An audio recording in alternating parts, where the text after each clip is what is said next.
Qida məhsullarının qablaşdırılmasında istifadə olunan rənglər bir çox hallarda onların müxtəlif mənaları olsa da, ancaq əsasən psixoloji olaraq və istehlakçıların diqqətini cəlb etmək üçün bu rənglərdən istifadə olunur. Rənglər heç də hər zaman keyfiyyət göstəricisi deyil. Ancaq bütün bunlara baxmayaraq təbii ki, istehlakçılar daha çox görüntüyə həm aldanır, həm də bəzən inanır. Çünki məlumatları oxumaq, araşdırmaq bəzən çətin gəlir. Ona görə istehsalçılar da onlara daha çox təsir edə biləcəklərini düşündüyünə görə, ona görə müxtəlif rənglər var ki, onlara da mənalar verirlər. Məsələn, burada bir çox hallarda qırmızı rəngdən istifadə olunursa, bu istehlakçıların diqqətini daha çox cəlb edir. Çünki əksər qida sektorunda fast food yeməklərdə, şirniyyatlarda, qazlı rəngli içkilərdə qırmızı rəngdən istifadə olunur ki, bu da birbaşa olaraq həm iştahı açan təsir göstərməklə yanaşı, eyni zamanda enerji və həyəcanı da göstərir. Yaşıl rəng bir çox hallarda sağlam həyat tərzini ifadə etdiyinə görə bəzən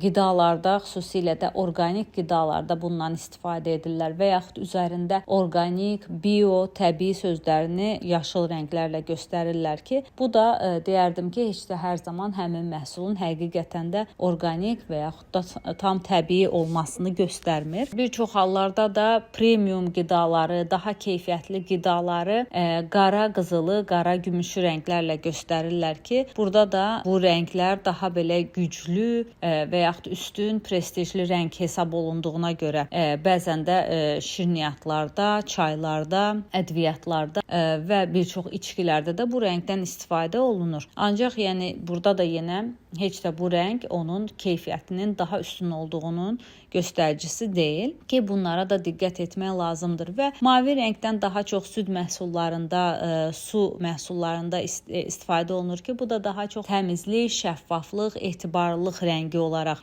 təmsil olunur. Ona görə bu hissi yaratmaq üçün də istehlakçılar da bu rənglərdən istifadə edirlər. Ancaq qeyd etdiyim kimi rənglərin simvolik mənalarından istifadə etmələri istehlakçıları keyfiyyət baxımından aldatmamalıdır. Mütləq şəkildə qablaşdırmaya, etiket məlumatlarına, aldıqları yerə, mənşəyi bəlli olan etibarlı məhsulları almağa diqqət etsinlər.